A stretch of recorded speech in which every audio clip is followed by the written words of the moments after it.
You guys, we've had me share a few articles over the last year and a half about how breast milk has cannabinoids in it.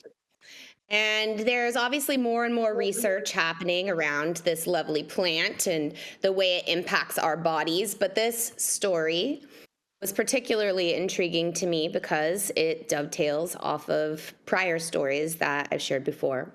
The headline comes to us out of New York Family Magazine, and the title reads, "The Life of Breastfeeding, Breast Milk with a Side of THC."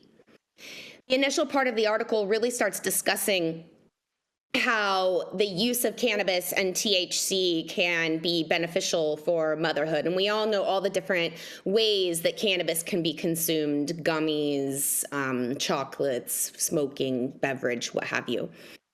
But this particular research study, which was led by the Washington State University, published in the Journal of Breastfeeding Medicine, where they observed 20 breastfeeding participants who frequently used cannabis, and the frequent use was defined as more than one time per week. Keep that in mind. The women were less than 6 months postpartum. They were feeding their infants breast milk 5 or more times per day and were not using any other illicit drugs.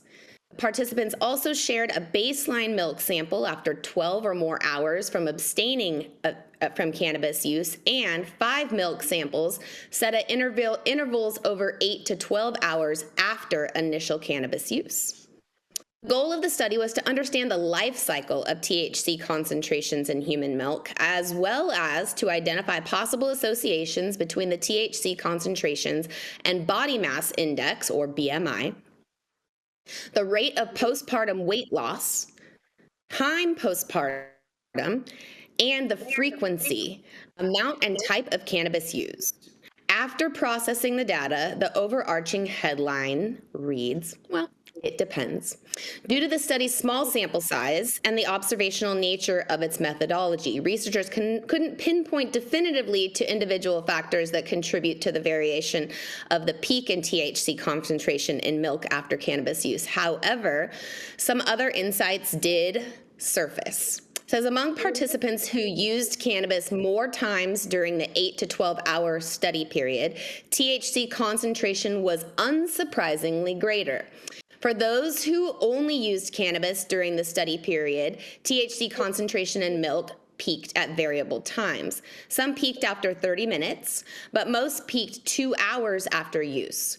More frequent users had greater THC concentrations in milk after abstaining for 12 hours. I thought that was really interesting.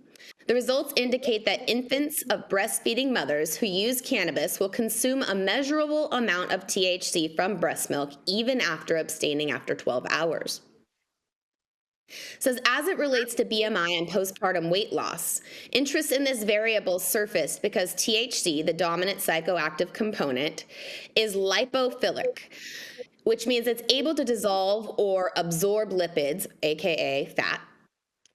The study hypothesized that lipid-rich human milk and mammary tissue, which is breast tissue, may be cannabinoid repositories. Although findings on this theory were not statistically significant, the report did acknowledge that rapid weight loss and postpartum period trended with lower baselines of THC concentration in milk. More research must be conducted to understand the role of mammary tissue in milk concentrations. The infant impact. The study says it's still unknown. It says while the concentrations of THC exist in breast milks after 12 hours, duh, we already know this, the amount of THC detected in the milk was low overall. Researchers estimated that infants receive an average of 0.07 milligrams of THC per day. For comparison, a common law dose edible contains 2 milligrams of THC. Is 0.07 milligrams of THC going to harm a developing newborn? The study says that the verdict is still out on that.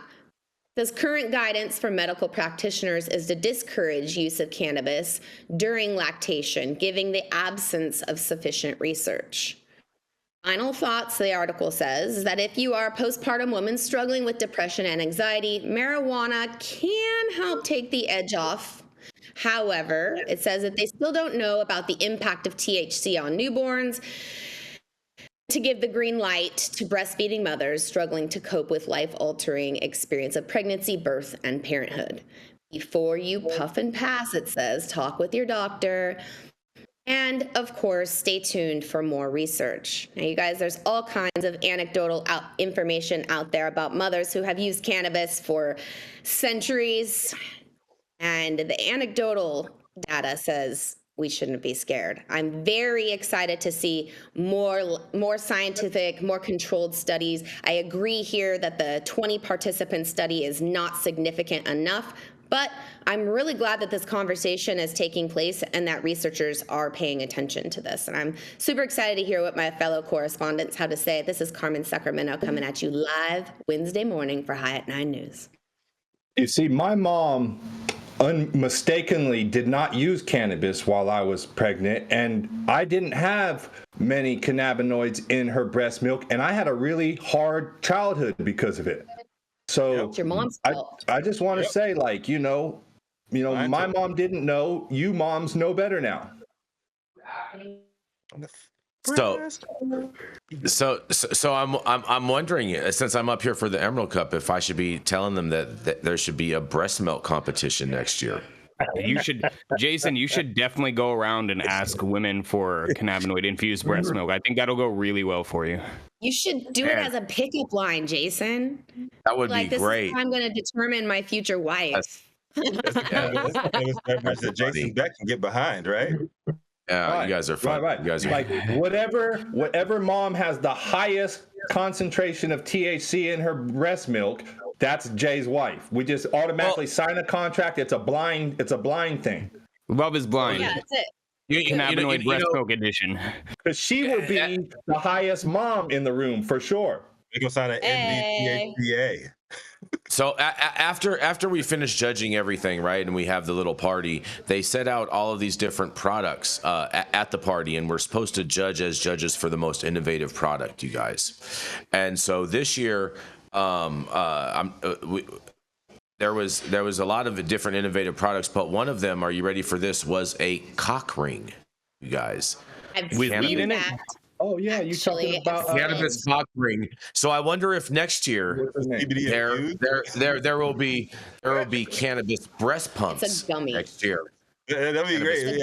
Oh, it's an edible cock ring with THC in it, essentially. Okay, I was like, why the fuck would you need THC in a cock ring? Is it nano? Is it nano emulsified? Gummy. Yeah. Yeah. That makes more sense. Actually, on a more serious note, though. Jason, who at the Emerald Cup event last night tried the cock ring? Anyone? I'm not sure. Jason, did you try the cock ring last night at the Emerald Cup? Okay. I would be happy to help judge. Oh man, he's gone off the rails. He's has it all right now. Exactly. Yeah. Right. On a serious note, on Manndie's story, what was real, the efficacy of the cock ring, please, sir? Oh, hold on. Go ahead. He'll get back to you on that. Yeah. I was saying, I think, having been somebody that's encouraged or at least tried to enlighten pregnant women on potentially the benefits of cannabis, it's an uphill battle. Nobody wants to hear about it. They think it's dangerous. So finally seeing some form of research coming out is awesome. And there's been people in the industry that have been advocating for this for 10, 20 years. One of them is Dr. Joy Beckerman, who I've seen on several panels outspokenly talk about how she used cannabis during both of her pregnancies.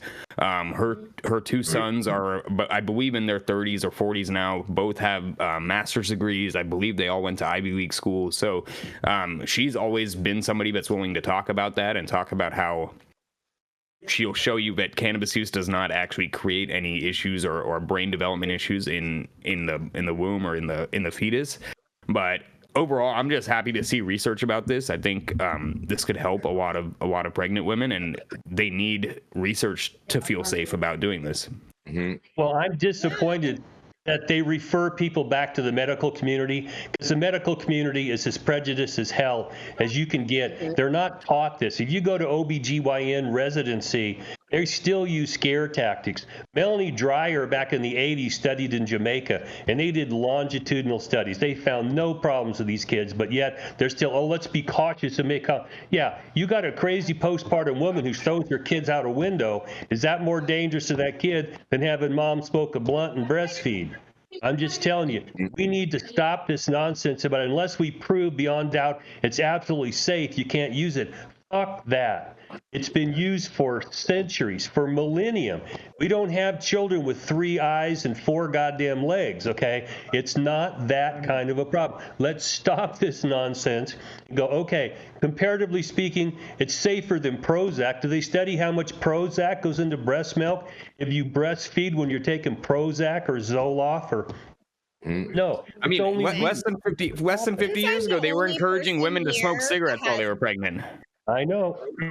I remember. Listen, I'm just going to say for the record, obviously I'm the only person here that's delivered a baby and breastfed. And I will tell you that after having 2 kids, when you have that first 6-month time period where you're adjusting as a new mom, your body is readjusting itself, everything has changed.